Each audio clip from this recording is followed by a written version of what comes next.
27절부터 31절까지 제가 1절 여러분과 저가 한 절씩 읽습니다.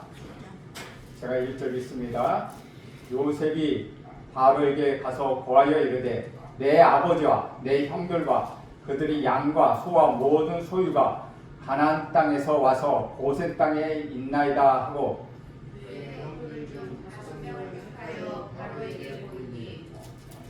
바로가 요셉의 형들에게 묻되 너희 생업이 무엇이냐?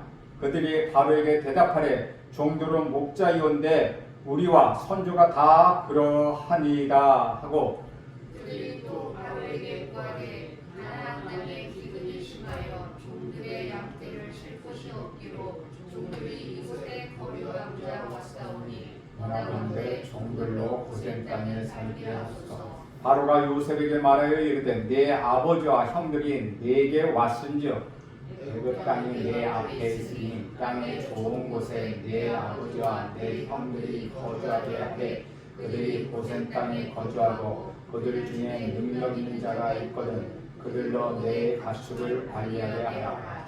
요셉이 자기 아버지 야곱을 인도하여 바로 앞에 서게 하니 야곱이 바로에게 축복하며 바로가 야곱에게 묻되 내 나이가 얼마냐? 야곱이 바로에게 이르되 내 나그네 길의 세월이 130년이다. 내 나이가 얼마 못되니 우리 조상의 나그네 길의 연조에 미치지 못하나 험악한 세월을 보내었나이다 하고 야곱이 바로에게 축복하고 그 앞에서 나오니라. 요셉이 바로의 명령대로 그의 아버지와 그의 형들에게 거주할 곳을 주되 애굽의 좋은 땅 람셋을 그들에게 주어 소유로 삼게 하고 또 그의 아버지와 그의 형들과 그의 아버지의 존지가 식구들을 따라 먹을 것을 주어 공양하였더라. 27절 제가 읽습니다. 이스라엘 족속이 애굽 고센 땅에 거주하며 거기서 생업을 얻어 생육하고 번성하였더라. 야곱이 애굽 땅에 17년을 거주하였으니 그의 나이가 147세라. 이스라엘이 죽을 날이 가까움에 그의 아들 요셉을 불러 그에게 이르되 이제 내가 네게 은혜를 입었거든 청하노니 네 손을 내 허벅지 아래 놓고 인애와 성실함으로 내게 행하여 애굽에 나를 장사하지 아니하도록 하라. 내가 조상들과 함께 두거든 너는 나를 내셔서 내다가 조상의 노지에 장사하라. 요셉이 이르되 내가 아버지의 말씀대로 행하리이다. 31절 같이 있습니다. 야곱이 또 이르되 내게 맹세하라 하매 그가 맹세하니 이스라엘이 침상머리에 하나님께 경배하니라. 아멘. 이것은 주님의 말씀입니다.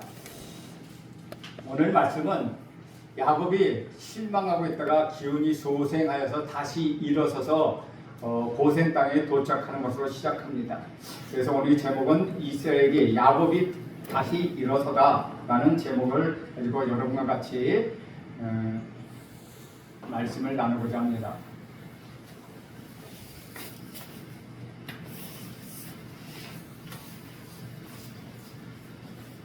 우리는 요셉에 대하여 말씀을 지금 나누고 있습니다.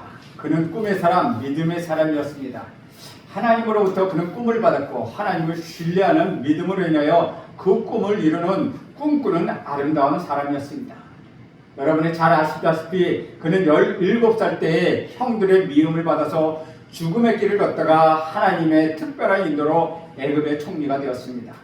요셉을 보면 볼수록 아름답고 귀하고 닮고 싶은 사람입니다. 그는 상처를 많이 받을 수 있는 상황에 있었음에도 불구하고 그에게는 상처가 없었습니다. 고난과 고통을 받았지만 그에게는 상처가 없었습니다. 요셉의 내면적인 모습은 사랑과 용서의 사람이었습니다. 사랑의 본질은 상대적이지 않습니다. 하나님은 그럼에도 불구하고 사랑하십니다. 그 사랑을 본받은 사람이 요셉이었습니다. 지난 주일에 우리는 중요한 두 가지를 공부했습니다. 하나님의 약속은 반드시 지키십니다. 그분 자신이 신실하기 때문입니다. 하나님의 속성 그 자체 때문에 하나님은 약속을 지키지 않을 수 없으십니다. 내가 아무리 배신하고 내가 아무리 자격이 없고 하나님이 원하시는 대로 따라가지 않는다 할지라도 그것 때문에 하나님 자신의 신실함, 완전함, 영원함을 포기하지 않으신다는 것이죠. 하나님 끝까지 기다리셔서 하나님이 원하시는 사람으로 우리를 만들어 가십니다. 기다림의 특징은 속이 상한다는 것입니다. 하나님의 속이 참으로 많이 상하셨을 것입니다. 그렇지만 하나님은 기다리십니다.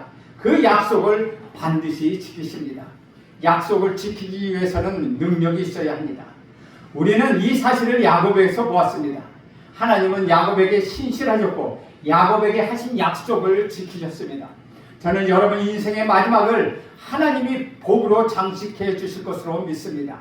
하나님이 주신 약속의 성취는 우리 하나님의 인자하심과 우리 하나님의 선하신 인도가 있었다는 것입니다. 약속을 성취라는 말에는 하나님이 우리를 인도하신다는 내용을 포함하고 있다는 것이죠. 시편 23편 6절의 말씀을 기억해 보십시오. 하나님은 한 번도 나를 잊지 않으시고 선한 길로 인도해 주십니다. 야곱은 요셉이 살아있다는 소식을 들었습니다. 그는 회복되기 시작했습니다. 야곱은 자기가 살던 거처를 정리하고 가족들과 함께 짐을 싸서 이제 애굽으로 내려갑니다. 거기에 하나님의 인도하심이 있었습니다. 하나님은 밤중에 야곱에게 오셔서 말씀하십니다. 나는 내 아버지의 하나님이니 애굽으로 가는 것을 두려워하지 말라. 너로 큰 민족을 이루게 하리라. 하나님의 인도하심은 지상에만 있는 것이 아니었습니다. 천국까지 우리를 인도하십니다. 하나님은 약속을 반드시 지키십니다. 하나님은 반드시 여러분을 천국까지 지켜주실 것입니다. 오늘 본문에서 발견하는 것은 하나님은 우리를 인도하신다는 뜻을 담고 있습니다. 이 뜻이 무엇인가를 하시는 것을 말하고 있다는 것이죠. 하나님의 인도는 하나님이 우리의 모든 것을 채우시고 공급해 주신다는 뜻을 담고 있다는 것이죠. 1절 말씀을 보면 요셉이 바로에게 가서 고하여 이르되 내 아버지와 내 형들과 그들의 양과 소와 모든 소유가 가나안 땅에 와서 고선 땅에 있나이다 하고 드디어 이스라엘이라고 불리는 야곱이 가족을 데리고 가나안에서 고센 땅으로 이주하였습니다. 요셉은 이 사실을 왕에게 보고합니다. 그리고 형제 중 5명을 택하여 왕을 아련하게 하고 그들이 거할 수 있는 땅을 요청하게 합니다. 2절에서 4절까지 보면 이렇게 기록합니다. 그의 형들 중 5명을 택하여 바로에게 보이니 바로가 요셉이 형들에게 묻되 너희 생업이 무엇이냐? 그들이 바로에게 대답하되 종들은 목자이온데 우리와 선조가 다 그러하나이다 하고 그들이 또 바로에게 고하되 가나안 땅에 기근이 심하여 종들이 양떼를 칠 것이 없기로 종들이 이것에 거류하고자 왔사오니 원하건대 종들로 고센 땅에 살게 하소서라고 말합니다. 요셉의 형들은 요셉이 코치해 준 대로 요셉이 알려준 대로 왕에게 그렇게 말합니다. 요셉은 애굽의 총리로서 애굽에서 제일 좋은 땅이 어느 땅인지 잘 아는 사람이었습니다. 요셉은 형들을 통하여 그 땅을 달라고 말합니다. 하나님은 여러분에게 제일 좋은 땅을 주실 것입니다. 하나님은 여러분에게 제일 좋은 것으로 채워주실 것입니다. 하나님은 여러분의 가정과 여러분의 자녀들을 좋은 곳으로 인도해 주실 것입니다. 왜 고센 땅을 달라고 했을까요? 이유는 3가지가 있습니다. 첫째는 창세기 46장을 보면 목축하기에 가장 비옥한 땅이었기 때문이라는 것이요. 요셉의 가족은 선조 때부터 목축업을 했습니다. 그래서 요셉은 목축업을 하기에 가장 좋은 땅을 골랐습니다. 둘째 이유는 고센 땅은 애굽 사람들이 사는 땅이 아니었습니다. 그래서 아버지와 가족들이 애굽 사람과 섞여 살지 않고 독립해서 살 수 있었다는 것이죠. 왜냐하면 야곱은 애굽 사람들이 믿는 신을 믿지 않았습니다. 하나님께 예배를 드려야 했습니다. 그들은 풍습과 언어가 있었습니다. 그들에게는 문화가 있었습니다. 이것을 잘 지킬 수 있는 곳이 고센 땅이었습니다. 모국어와 전통과 동질성을 유지할 수 있는 땅이 바로 고센 땅이었다는 것이죠. 우리는 국내에서 살고 있었고 외국에서도 살 수도 있습니다. 어디에서 살든 하나님을 믿는 우리의 모습을 흔들리지 말아야 합니다. 어디를 가든지 우리는 이것을 지켜내야 합니다. 3번째로는 더 중요한 이유가 있습니다. 고센 땅은 가나안 땅과 가장 가까웠다는 것이죠. 고센 땅은 나일강 하류에 있기 때문에 비옥하기도 하지만은 가나안 땅과 아주 가까웠다는 것이죠. 얼마든지 마음만 먹으면 돌아갈 수 있는 곳이었습니다. 요셉은 이것을 염두에 두고 있었습니다. 기근을 피해 애굽 땅으로 오기는 했지만 가나안을 잊을 수가 없었다는 것이죠. 왜냐하면 가나안은 젖과 꿀이 흐르는 땅으로 우리 하나님이 이스라엘 백성에게 주신 땅입니다. 우리도 지금 이 땅에 살고 있습니다. 그러나 이것은 영원한 땅이 아닙니다. 애굽과 같은 곳입니다. 우리가 가야 할 곳은 젖과 꿀이 흐르는 땅, 영원한 땅, 바로 그 하나님 나라입니다. 요셉의 형들의 요청을 받은 바로 왕은 즉각 대답합니다. 5절과 6절입니다. 바로가 요셉에게 대답하여 이르되 내 아버지와 형들이 내게 왔은즉 애굽 땅이 내 앞에 있으니 땅의 좋은 곳에 내 아버지와 내 형들이 거주하게 하되 그들이 고센 땅에 거주하고 그들 중에 능력 있는 자가 있거든 그들로 내 가축을 관리하게 하라. 바로가 허락합니다. 저는 하나님이 여러분에게 풍성한 것을 허락해 주실 줄로 믿습니다. 필요한 것을 허락해 주실 줄로 믿습니다. 하나님이 주실 때는 얼마든지 언제나 좋은 것을 최선의 것으로 주신 것을 저는 믿습니다. 하나님은 여러분의 필요를 채워주실 것입니다. 하나님은 여러분에게 풍성하게 주실 것입니다. 마태복음 6장 31절 32절을 기억하십시오. 그러므로 염려하며 이르거든 무엇을 먹을까 무엇을 마실까 무엇을 입을까 하지 말라. 이는 이방인들이 구하는 것이라. 너희 하늘 아버지께서는 이 모든 것이 너희에게 있어야 할 줄을 아시느니라. 먹고 마시는 것을 구하는 것은 이방인들 즉 하나님이 없다고 하는 사람들이 구하는 것이라고 말씀하고 있다는 것이죠. 하나님 믿고 신뢰하는 분은 그의 나라와 그의 의를 구하십시오. 그러면 모든 것을 더해 주신다고 약속하십니다. 여러분 이 사실을 믿으시기 바랍니다. 세상이 아무리 험하고 하나님 험하여도 하나님 우리에게 먹을 것과 마실 것을 주십니다. 모세가 광야에서 살 때 하나님 만나를 주셨습니다. 여기서 우리가 배우는 것은 음식은 내가 노력해서 얻는 것이 아니라는 것이죠. 직장에서 땀 흘려 일한다고 해서 먹을 것이 생기는 것이 아니라는 것입니다. 양식은 하나님의 주시는 것입니다. 양식은 우리 하나님이 내려주시는 것입니다. 그렇기 때문에 우리가 감사의 기도를 드리는 것입니다. 하늘에서 만나가 내립니다. 매일매일 내리는 것입니다. 이것이 양식입니다. 그렇기 때문에 양식을 독점하거나 음식을 가지고 사람을 조종하면 안 된다는 것이죠. 그런데 북한 김정은 정권은 식량을 가지고 사람을 조종합니다.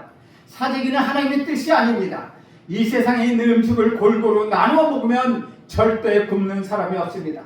그러나 죄인된 인간은 식량을 독점하려고 합니다. 식량을 가지고 장사하려고 합니다. 그래서 어떤 사람은 음식을 버리고 어떤 사람들은 굶어 죽어가고 있다는 것이죠. 음식은 하나님이 주신 것입니다. 일용할 양식을 우리에게 주십니다. 양식의 본질은 하늘에서 매일매일 내려오는 것입니다. 그리고 그래서 안식일이 있습니다. 안식일에는 안식이 없고 그날은 전날에 이틀치 2배를 주시는 것입니다. 이것이 양식의 원칙입니다. 이것을 지키면 절대로 굶는 법이 없습니다. 우리는 만나의 법칙을 알고 나면 삶의 법칙을 또한 알게 됩니다.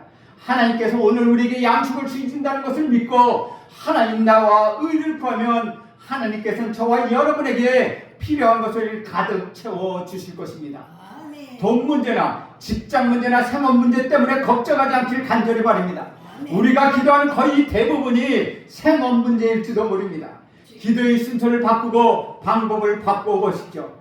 먼저 그의 나라와 그의 의를 구해 보십시오. 그러면 하나님이 이 모든 것을 여러분에게 더해 주실 것입니다.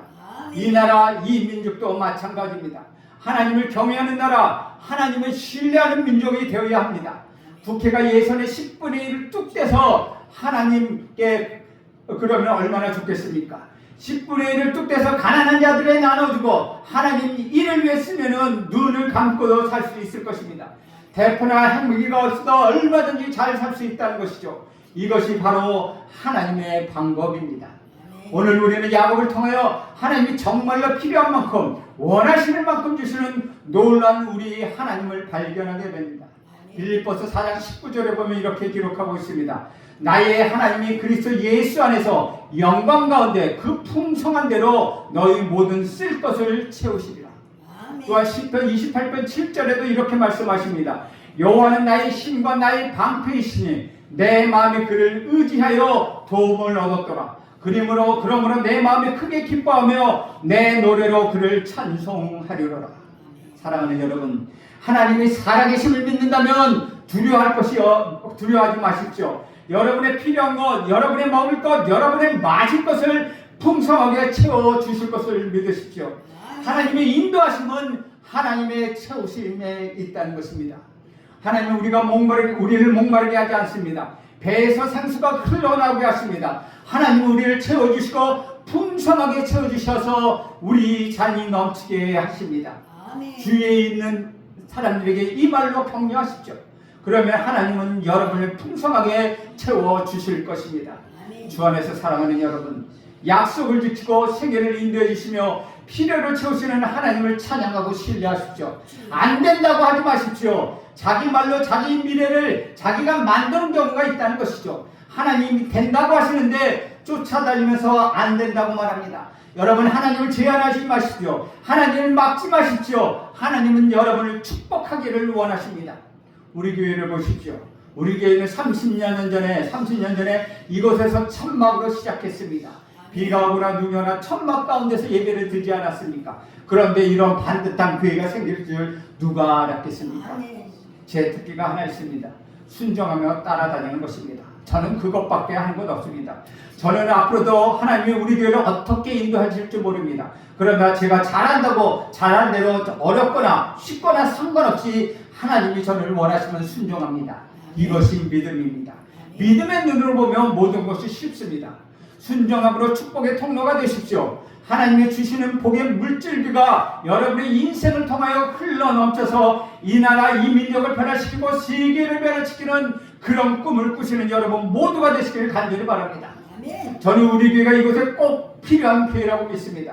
저는 여러분이 이 교회에 꼭 필요한 사람이라고 믿습니다. 여러분 이 땅에 필요한 사람이요, 우리 교회가 필요한 사람이요, 하나님이 필요로 하는 사람입니다. 여러분을 축복의 통로로 삼으시길 원하십니다. 하나님의 풍성하심, 하나님의 놀라우심을 보여주어야 한다는 것이죠. 오늘부터 여러분의 생활이 펴지길 간절히 바랍니다. 여러분의 얼굴이 펴지기 바랍니다. 여러분의 수입이 달라지길 간절히 바랍니다. 여러분의 직장에서 여러분의 위치가 달라지길 간절히 바랍니다. 여러분이 어떻게 하나님을 믿느냐에 따라서 하나님 역사가 다르게 나타납니다. 절대로 부정적인 생각을 하지 마십시오. 비판적인 생각도 꺾어버리십시오. 필요를 채우시는 하나님, 여러분을 위해 인도해 주시는 위대한 하나님을 여러분 마음에 두십시오. 그때 여러분의 삶이 펴지기 시작하고 봄바람이 불기 시작하며 여러분의 인생에 꽃이 피기 시작할 것입니다. 99%의 불가능한 것을 보지 마시고 1%의 가능성을 보시고 행동하십시오. 그리고 미치도록 일하십시오. 하나님이 여러분과 함께 계시기 때문입니다. 여러분의 기도를 응답해 주시기 때문입니다. 여러분의 자녀들은 잘 될 것입니다. 여러분의 사업은 풍성해질 것입니다. 여러분의 집안들은 평안을 유지할 것입니다. 그렇게 믿고 기도하십시오. 저는 우리나라 때문에 요새는 너무나도 속상합니다. 그래도 저는 우리나라, 우리 민족이 잘 될 줄 믿고 계속해서 기도하고 있습니다. 하나님만 생각하면 희망이 있습니다. 하나님이 희망이요, 하나님이 저의 미래입니다. 저의 미래는 하나님 그분 한 분밖에 없습니다. 홍해를 가르시고 광야에서 40년 동안 살게 하시고 젖과 꿀이 흐르는 땅으로 들어오게 하시고 가나안의 7족속을 멸하게 하신 분, 그분이 바로 우리 하나님이십니다. 사망 권세를 깨뜨리시고 천국문을 여시고 여러분의 하나님 자녀로 만들어주신 하나님의 놀라운 구원과 섭리를 여러분 선포하십시오. 여러분은 그 일을 위하여 부르심을 받은 사람들입니다. 7절에 10절까지 보겠습니다.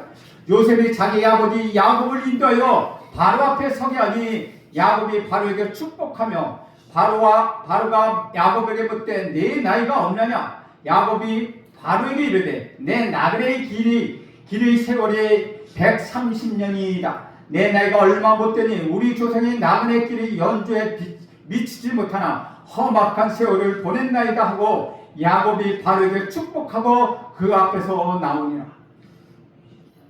우리는 여기서 중요한 메시지 두 가지를 배우게 됩니다. 하나는 야곱이 바로를 축복했다는 것입니다. 야곱이 들어올 때나 야곱이 나올 때 바로를 축복했습니다. 우리는 세상에서 초라한 노인과 권력을 가진 왕의 만남을 보고 놀랍니다. 놀라운 사실을 별볼일 없는 노인이 최고의 권력자를 가진 그 바로의 왕을 축복했다는 역설입니다. 하나님이 역사하셨다는 것이죠. 이것이 우리들입니다. 우리는 아무것도 아니지만 우리는 세상을 축복할 축복권이 있는 사람들입니다. 예수 이름으로 축복하고 예수 이름으로 격려할 수 있습니다. 바로 야곱은 바로를 축복했습니다. 야곱은 바로에게 자기가 믿는 하나님을 소개하고 하나님을 자랑하고 있다는 것이죠. 어떤 집을 신방할 때 먼저 축복합니다. 우리는 예수 그리스도로 말미암아 복의 근원이 된 줄로 믿습니다. 여러분이 어느 조직에 들어가면 그 조직이 살게 되고 그 직장이 살아나야 합니다. 가는 곳곳마다 복을 나눠주고 가는 곳곳마다 위를 주고 죽었던 것을 살며 화해시키는 사람이 되십시오. 얼마나 멋진 인생입니까? 여러분의 한 민족에게 가서 그 민족을 축복해야 합니다. 인도, 방글라데시, 중공 등을 가면서 저주가 사무친 땅들이 많습니다. 우리나라도 얼마나 한이 맺힌 땅입니까? 얼마나 저주가 가득한 땅입니까? 이 땅을 축복의 땅으로 변화줄 줄로 저는 믿습니다. 이 땅을 여러분 축복하십시오. 여러분의 자녀를 축복하십시오. 잠자는 자녀들 머리에 손을 얹고 축복하십시오. 아내들, 아들, 딸들을 위하여 매일매일 눈물로 축복하십시오. 직장에 들어가면서 그냥 들어가지 마시고 축복하며 들어가십시오. 집에 들어갈 때도 축복하며 들어가십시오. 우리는 축복을 선언하고 축복을 베풀고 나눠주는 사람이라는 것을 여러분 잊지 마십시오.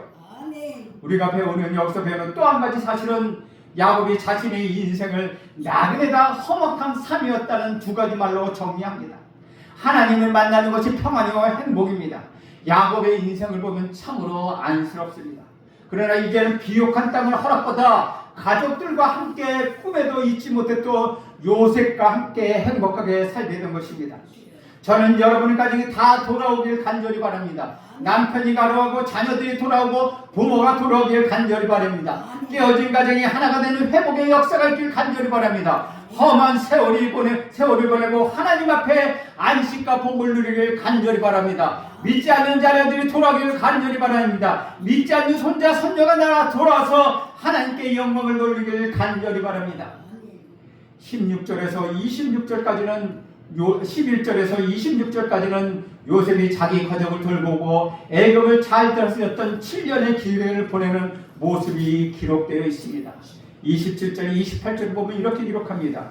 이스라엘 족속이 애굽 고센 땅에 거주하며 거기서 생업을 얻어 생육하고 번성하였더라. 야곱이 애굽 땅에 17년을 거주하였으니 그의 나이가 147세라. 야곱이 마지막 17년을 행복하게 살았습니다. 그는 풍성하게 살았습니다. 그는 기근 속에서도 보호받고 살았습니다. 저는 여러분 인생의 말년이 이처럼 되기를 간절히 바랍니다. 자녀들 때문에 눈물을 흘리지 않길 바랍니다. 안식음하고 평안의 기쁨이 넘치는 삶을 사시길 간절히 바랍니다. 이렇게 여러분의 인생의 말년이 야곱처럼 행복한 인생, 야곱처럼 풍성한 인생, 야곱처럼 보호받는 인생이 되길 간절히 바랍니다. 29절에서 31절까지 보면 이렇게 기록합니다.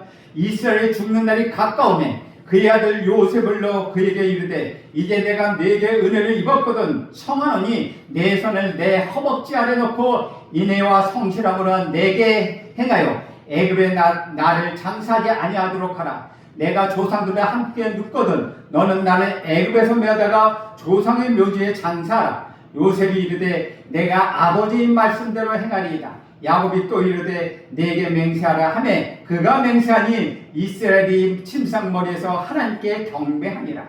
이제 마지막 야곱의 말에 귀를 기울이십시오. 그는 지금 애굽에서 편하고 지내고 있지만 결코 애굽에 묻히질 원치 않았답니다. 그래서 그는 애굽에 묻지 말라고, 애굽에 나를 묻지 말라고 말합니다. 자기가 죽으면 하나님이 약속했던 그 땅에 묻어달라고 맹세까지 시킵니다. 야곱의 마음속에는 하나님만 있었습니다. 하나님의 약속이 있었고 하나님의 약속의 땅이 있었습니다. 이것이 비전입니다. 죽더라도 비전은 계속됩니다. 이 비전은 우리 구주 예수 그리스도에까지 이르렀습니다. 우리에게는 가족을 위한 비전, 나라를 위한 비전이 있습니다. 이 비전은 나에게서 끝나는 것이 아니라 그 결과는 우리 구주 예수 그리스도여야 한다는 것입니다. 예수 그리스도가 여러분이 비전이 되십니다. 그의 나라와 그의 의가 이루어지는 영광스러운 그 비전이 저와 여러분이 비전일 줄로 저는 간절히 믿습니다. 사랑하는 여러분, 우리 하나님께서 여러분의 야곱처럼 험한 인생을 보내게 하는 것은 여러분의 인격을 다듬어서 더욱더 온전한 인격의 사람으로 만들고 비전 꿈을 주기 위함이었다는 것이요. 여러분 연단을 통해 점점 더 온전한 인격의 사람으로 다듬어져가며 험악한 인생이 단축될 것입니다. 하나님께서 여러분에게 험악한 세월을 주신 데는 바로 그런 목적이 있었다는 것이죠. 그러므로 이 험악한 세상을 그냥 무의미하게 보내지 마십시오. 이 험악한 세월을 통하여 점점점 온전한 인격의 사람으로 자신을 빚어가시길 간절히 바랍니다. 하나님께서 그렇게 온전한 모습으로 빚으시는 여러분을 바로를 축복하는 야곱처럼 지극히 존귀한 자로 만들어 주실 것입니다. 하나님은 여러분의 꿈을 갖고 계십니다. 여러분에게 도와주십니다. 여러분을 인도하십니다. 여러분에게 축복권을 주셨습니다. 초라했던 노인이 모든 권력을 가진 바로왕을 축복했던 것처럼 여러분에게도 축복권이 있습니다. 여러분이 가는 곳곳마다 축복하십시오. 여러분이 가는 곳곳마다 축복의 역사가 일어날 것입니다. 여러분은 야곱처럼 우리 하나님이 존귀하고 지극히 존귀한 자로 만들어 주셨으니 축복권을 가지고 여러분의 축복의 기도를 하십시오. 그러면 모든 사람들이 그 축복 안에서 하나님의 자녀로 인도될 것입니다. 기도하겠습니다. 하나님 아버지, 고개 숙인 하나님의 사랑하는 종들을 안수하여 주옵소서. 성령의 안수가 있기를 간절히 원합니다. 이들이 하나님의 약속을 보게 하옵소서. 하나님의 인도하심을 경험하게 하옵소서. 예수님의 이름으로 기도합니다. 아멘.